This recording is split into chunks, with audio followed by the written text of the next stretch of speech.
Kakaibang skills ang ipinapakita ng isang tour guide sa Boracay para makaengganyo ng mga bisita sa isla.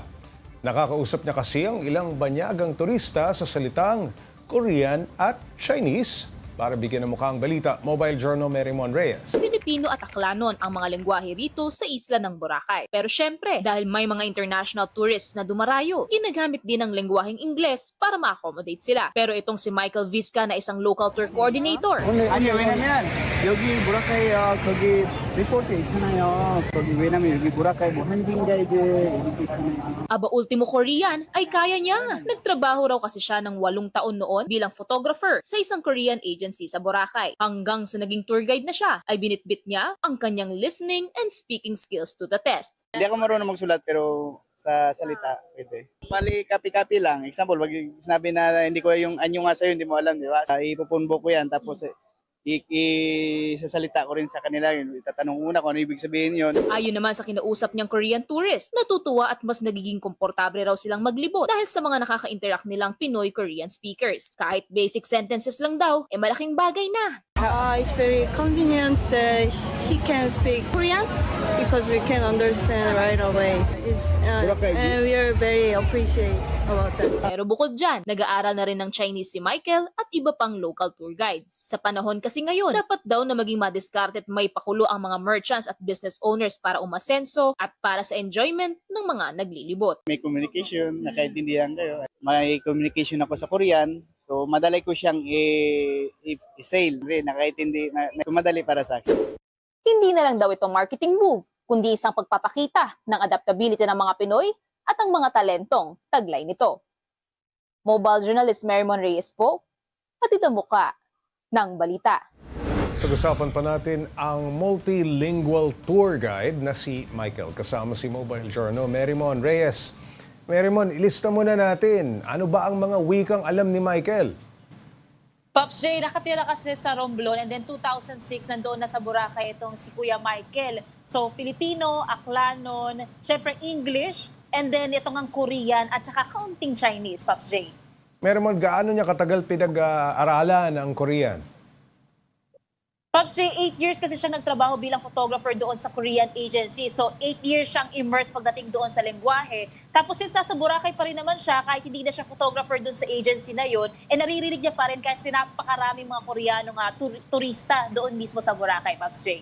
Mary Mon, bakit bukod sa English ay Korean at Chinese din yung pinag-aralan niya?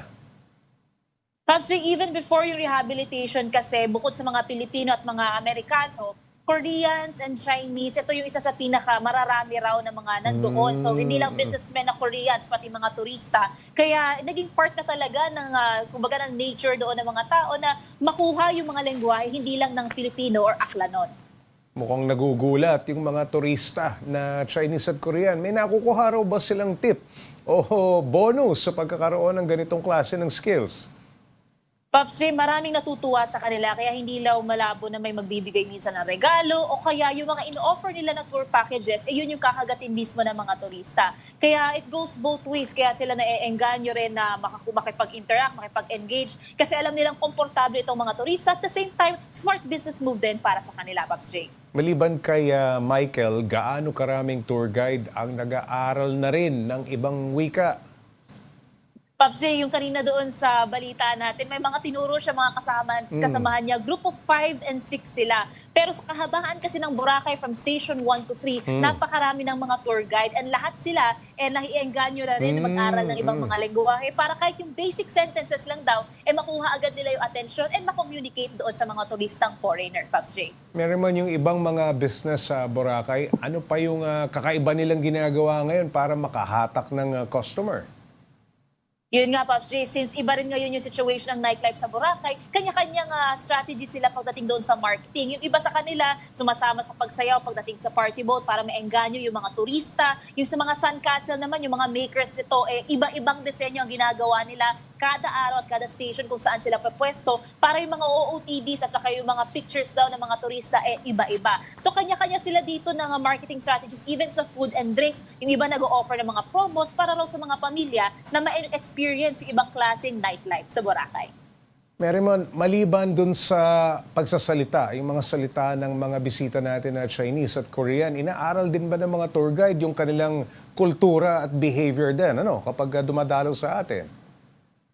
Yes, Pops J, kasi itong mga tour coordinators, yung iba sa kanila, kasama na nila throughout the tour days ng mga grupong ito. So, hindi malabo na kung ano yung practices nila pagdating sa pagkain, sa pagbibihis, and yung activities na gusto at kaya nilang gawin, and naiintindihan at nakaaral din yan ng mga tour guides. So, lahat ng ito, lahat ng nai-immerse nila sa sarili nila, inaaral nila, and ginagamit nila para kung sa mga susunod pa raw na foreigners, mas maging hospitable ang kanilang stay sa Boracay. Ayun, maraming salamat Mobile Journal Merimon Reyes.